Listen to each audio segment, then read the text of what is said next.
Bonjour, bienvenue dans la série sur les échecs. Alors nous allons voir maintenant quelques maths élémentaires.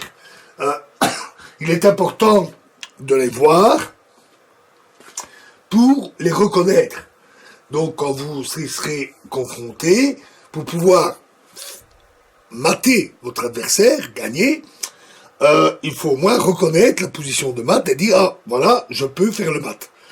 Et inversement, il est important aussi de le reconnaître dans l'autre sens, parce que votre adversaire va essayer de vous mater, donc il faut essayer d'éviter ce genre de situation.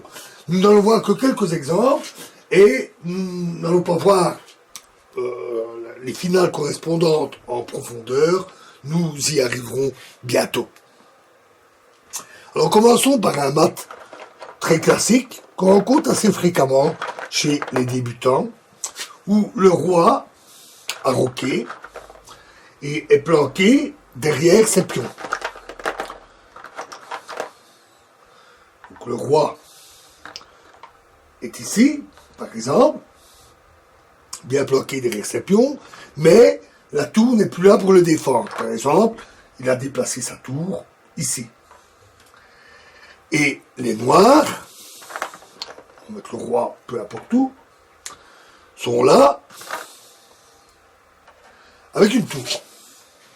Ça pourrait être aussi avec une dame.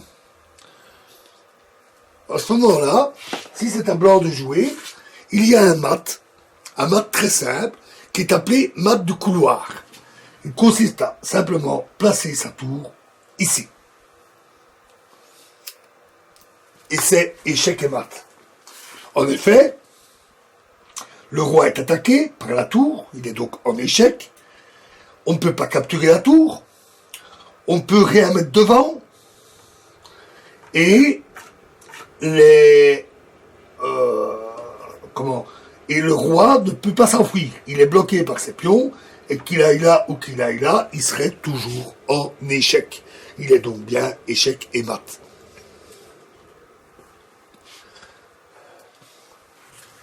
Il est important de repérer une telle position parce que si elle se présente, il faut en profiter tout de suite. Et inversement, si on est dans une telle situation de risque, si c'est un noir de jouer, il peut, par exemple, supposons qu'il a un fou ici, pas là, parce que ce ne serait pas très intéressant, disons là, il peut, par exemple, dire je vais déplacer ma tour pour éviter, justement, qu'une tour vienne se mettre ici et fasse échec et mat. À ce moment-là, il peut capturer la tour. Il pourrait aussi dire, plutôt que de protéger la position, je vais placer mon fou ici. Ainsi, je protège cette case-là. Et si la tour veut faire échec, à ce moment-là, il y a une solution, une échappatoire. Il suffit de placer le fou devant. Ce qui permet alors d'éviter le mat du couloir. Donc c'est un mat assez classique.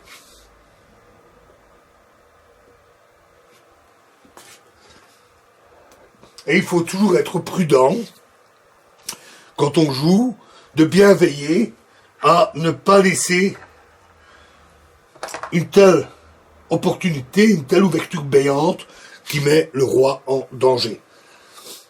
Un autre classique, c'est le mat dit à l'étouffée. Supposons qu'on est dans cette position. Le roi est derrière ses pions, il est protégé par une tour. Il semble qu'il soit bien à l'abri. Mais c'est un blanc à jouer, il a un cavalier, il peut simplement mettre le cavalier ici, donc faire un L, il met son cavalier ici, et donc il attaque le roi. Le roi est en échec. Et là aussi, impossible de capturer le cavalier. On ne peut rien interposer, de toute façon le cavalier peut sauter au-dessus des pièces, donc on ne sait jamais rien interposer pour un cavalier. Et en plus, le roi étant coincé, complètement coincé par ses propres pièces, il ne peut pas s'enfuir, il est échec et mat. On peut appeler cela le mat à l'étouffé, qui dit bien son nom, il est étouffé par ses propres pièces.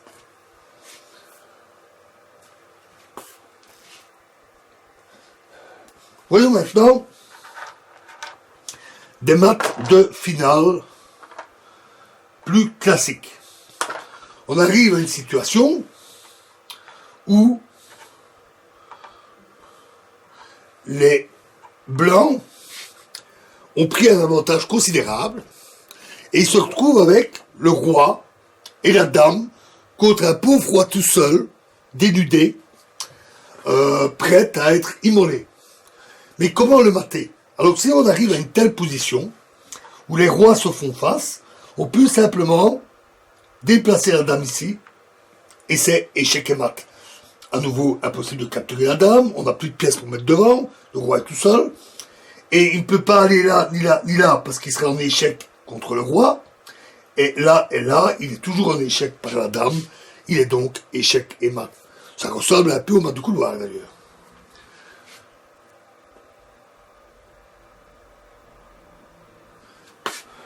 Une autre possibilité,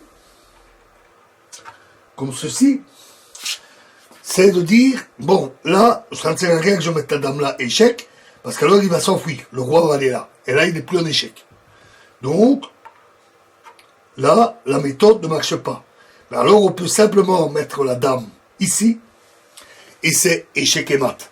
Puisque le roi est en échec, partout où il pourrait fuir, il sera en échec, et il ne peut pas capturer la dame, parce qu'il serait en échec contre l'autre roi.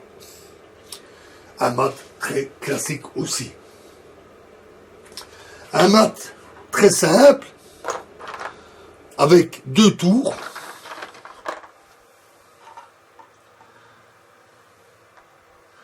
C'est celui où le roi est coincé à la bande par une tour.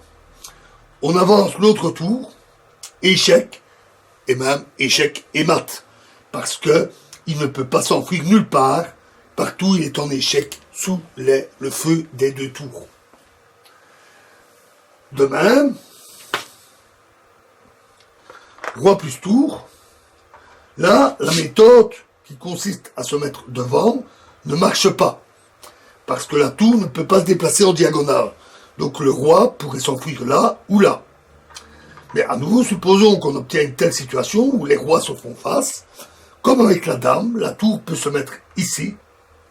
Et il y a échec et mat. Alors, petite digression, petite variante, avec un roi et un pion. Dans un tel cas, le pion veut arriver à sa dernière case pour faire une promotion. Par exemple, pour faire une dame. À ce moment-là, le mat, on vient de le voir, devient assez facile. Encore faut-il qu'il arrive jusqu'à la position sur la dernière ligne. Évidemment, le roi noir défend son bastion. Il empêche le pion blanc de passer. Alors si c'est à noir de jouer, dans cette position, c'est gagné. Le roi n'a qu'une seule case pour s'enfuir, c'est celle-là. Tous les autres, il est échec. Là, il est échec par le pion, et là, il est échec contre le roi. Donc, il va devoir aller là, il n'a pas d'autre choix. Et le roi peut alors surtout pas faire promotion à ce moment-là. Parce que si on transforme le pion en dame, trop tard, le roi le prend. Il faut un coup intermédiaire. On avance le roi d'une case, et à ce moment-là, la case est protégée. Le roi ne peut plus y revenir, il ne peut que s'éloigner, et au prochain coup, on fait une promotion, on a une dame. La victoire est assurée. Par contre, dans cette position, si c'est à blanc à jouer, en fait, la position est nulle. Impossible de gagner. Parce que si le roi blanc s'éloigne, le roi capture le pion. Et c'est fini. C'est match nul. Roi contre roi, pas de victoire possible. Et le seul autre coup possible, c'est de mettre le roi ici. Malheureusement, ici, le roi noir n'a plus aucun coup. Là, il est échec avec le pion, et là, il est échec contre le roi. Et lui-même, le roi noir, n'est pas en échec. Il s'agit donc d'un pat. Et le pat, c'est le match nul. Voilà, donc pour un exemple, rien plus compliqué. On y reviendra, les finales de pion peuvent être fort complexes. Alors, il y a bien d'autres combinaisons de positions où le roi est mis mat par des méthodes analogues. Mais même si c'est plus ou moins compliqué comme position, c'est toujours le même principe. Bloquer les cases de fuite du roi, attaquer avec une pièce qui risque pas de se faire capturer pour mettre le roi en échec. Et de là, en échec et mat. C'est toujours les mêmes structures, les mêmes principes. Il existe aussi d'autres finales que nous verrons plus tard. Par exemple, roi plus 2 fous contre roi, ou roi et fou et cavalier contre roi, qui sont victoire garantie.